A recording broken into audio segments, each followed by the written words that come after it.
Drama serial कभी मैं कभी तुम। शर्जीना और मुस्तफ़ा की दोस्ती इस बार दोबारा से अदील को जलील और रुस्वा करने ही वाली हैं। अपने मामा बाबा के कहने के ऊपर उनके घर में तो चला जाता है, मुस्तफ़ा से खरी खरी बेइज्जती करवा ही लेता है। उधर रुबाब के सामने इस बार अदील की हकीकत आने के बाद अदील को ही नहीं बल्कि उसके मामा बाबा को भी घर से दिक्के मार कर निकाल ही देगी। आने वाली किस की मुकम्मल कहानी में आप सभी दोस्त देखेंगे। मुस्तफ़ा शर्जीना के दरमियान तो इस बार मोहब्बत इंतहा से ज्यादा बढ़ चुकी हुई है। वो दोनों एक दूसरे का भरपूर ख्याल रख रहे होते हैं कि मुस्तफ़ा के लिए इस बार शर्जीना चाय बनाकर लेकर आ जाती है। वो दोनों एक दूसरे के साथ बातें भी कर रहे होते हैं क्योंकि मुस्तफ़ा अब तरक्की की राह की तरफ गामजन है। मुस्तफ़ा जिस तरह से मेहनत कर रहा था आज उसे फल मिलना भी शुरू हो ही चुका हुआ है। मुस्तफ़ा हर वक्त अपने कामों में मसरूफ है, गेम्स बना रहा है, अच्छे से अच्छा सॉफ्टवेयर भी बनाकर कंपनीज को दे रहा है और खूब पैसा कमा रहा होता है कि शर्जीना तो अपने काम में चली जाती है। ऑफिस में जैसे ही जाती है तो घर वापस आती है तो मोहल्ले के लोग इस बार उन दोनों के ऊपर तरह तरह की बातें बनाना शुरू हो ही जाते हैं। ये बात तो आम ही है। शर्जीना और मुस्तफ़ा के ऊपर जब मोहल्ले की औरतों ने इल्जाम लगाया, कहने लगी कि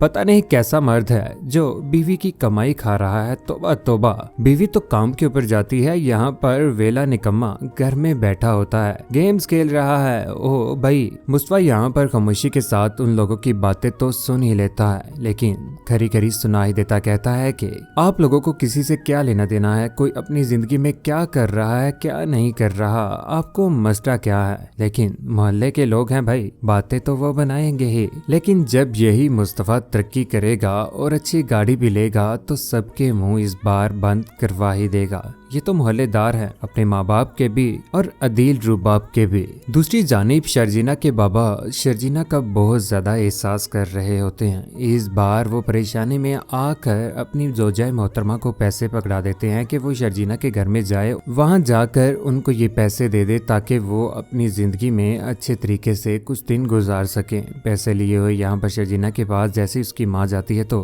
कहती है कि बेटा, मैं मानती हूँ कि आप लोगों के पास पैसे नहीं है, बेहतरी इसी में है कि ये पैसे अपने पास रख लें, काम आएंगे। लेकिन शर्जीना बोल पड़ती कहती है कि मुस्तफ़ा पहले ही अपने पेरेंट्स के साथ अपसेट है और मैं अपने वालिदैन से पैसे ले लूं, मैं उसका मान नहीं तोड़ सकती। बेहतरी इसी में है कि मामा आप ये पैसे लेकर घर में वापस चले जाएं, हमें अभी इन पैसों की बिल्कुल भी जरूरत नहीं है। मुस्तफ़ा भी काम कर रहा है और मैं भी काम कर रही हूँ, बहुत अच्छे तरीके से गुजर बसर हो रहा है। लेकिन शर्जीना की माँ जो शर्जीना को बहुत अच्छे तरीके से जानती है, उसे पता है कि शर्जीना यहाँ पर आज भी कुछ न कुछ छुपा कर अपने कलेजे पर पत्थर रखकर जिंदगी गुजार रही है। शर्जीना ने शुरू से खुद तो परेशानियां ली, लेकिन अपने मामा बाबा को बिल्कुल भी परेशान करने का सोचा भी ना। उधर घर में सिद्रा अपने भैया मुस्तफ़ा को लेकर आज परेशान है। छोटा है मुस्तफ़ा की याद तो उन्हें सताती ही है। अपनी माँ के पास बैठी हुई यहाँ पर उनका हाथ चूम रही होती है, आंखों में आंसू लिए हुए कहती है कि मुस्तफ़ा को माफ कर दे, मुस्तफ़ा ने चोरी नहीं की। मुस्तफ़ा जिस तरह की जिंदगी गुजार रहा है अम्मी जान, वो काफी ज्यादा बदल चुका हुआ है। अब तो वो मुस्तफ़ा पहले जैसा रहा ही नहीं, उसके अंदर जिस तरह से अना आ चुकी हुई है, अब तो वो खुददार हो चुका हुआ है, खुद ही मेहनत करके घर में गुजर बसर कर रहा है जैसे भी वो। यहाँ पर मुस्तफ़ा की माँ को भी मुस्तफ़ा का एहसास तो होगा ही। वो मुस्तफ़ा जो घर में हर वक्त उधम मचाए बैठा हुआ था, घर में रौनक थी, बच्चों जैसा था ये मुस्तफ़ा।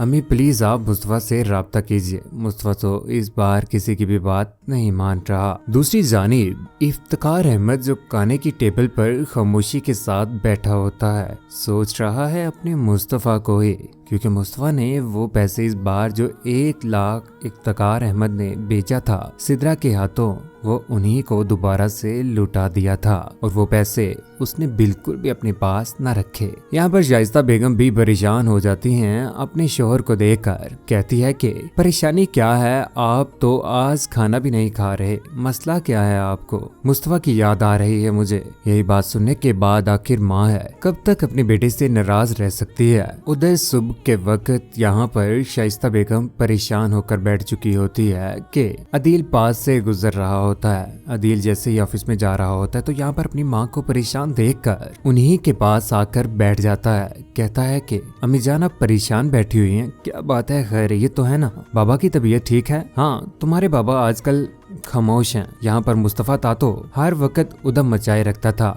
मुस्तफ़ा चला गया है तो ऐसे लगता है कि घर में तो वीरानियों ने डेरे डाल दिए हैं। लेकिन यहाँ पर अदील जो बिल्कुल भी अपने भाई को यहाँ पर बर्दाश्त नहीं करेगा, कहता है कि अगर आपने मुस्तफ़ा को माफ करने का और घर में दोबारा से वापस बुलाने का फैसला कर लिया है तो आप लोग मुझे छोड़ने के लिए तैयार हो जाएं। यहाँ पर तो अदील धमकियां लगाने पर उतर आया हुआ है। वैसे अदील और मुस्तफ़ा का मुकाबला बनता नहीं है माली तौर पर, लेकिन उसे आज डर पड़ चुका हुआ है कि कहीं मुस्तफ़ा जो अब मेहनत करना शुरू हो चुका हुआ है, खुद ही अपनी बीवी की जिम्मेदारियां भी उठाए बैठा हुआ है, उससे आगे ना निकल जाए। नफरत की आग में जल रहा ये अदील एक न एक दिन जलीलो रुस्वा तो होकर ही रहेगा। उधर घर का डोर नॉक होता है। शर्जीना इस बार दरवाजा खोलने के लिए जैसे ही जाती है तो आगे अदील को पाती है।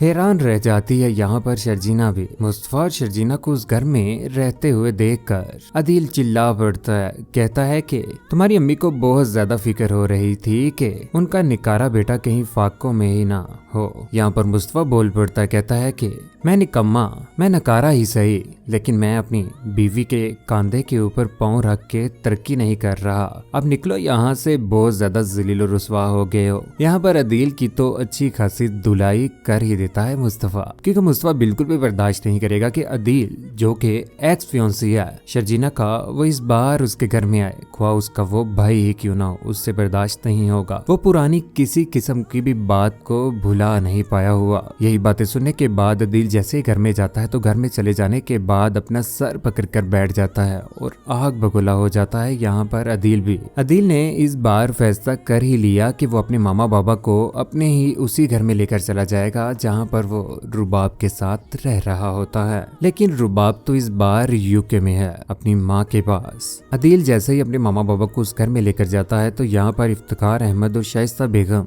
इतना बड़ा घर देखने के बाद हैरान तो रहते ही हैं कि हमारा अदील इस घर में रुबाब के साथ रह रहा है और हमारी वजह से इतने छोटे घर में रह रहा था। दोबारा से अदील की इज्जत तो इस बार बढ़ ही गई, लेकिन ये इज्जत आर्जी तौर पर है, क्योंकि रुबाब के सामने बहुत जल्द अदील की हकीकत आ जाएगी। हकीकत सामने आने के बाद इस बार यही रुबाब अदील और उसके मामा बाबा को दिक्के मारकर जब निकालेगी ना, तो उसके बाद अदील के हाथ कुछ भी ना बचेगा। आने वाले वक्त में शर्जीना और मुस्तफ़ा भी बहुत जल्द एक दूसरे से जुदा होने वाले हैं, लेकिन ये जुदाई आर्जी तौर पर होगी। कौन कौन चाहता है कि मुस्तफ़ा और शर्जीना एक दूसरे से बिल्कुल भी जुदा ना हो? अदील को जलील रुस्वा होते हुए रुबाब के हाथों कौन कौन देखना चाहता है? अपनी कीमती राय का इज़हार नीचे कमेंट सेक्शन में जरूर कीजिएगा। चैनल को सब्सक्राइब करने के बाद बेल का बटन जरूर दबाइएगा। अपना ख्याल रखिएगा, दुआओं में याद रखिएगा। अल्लाह हाफिज।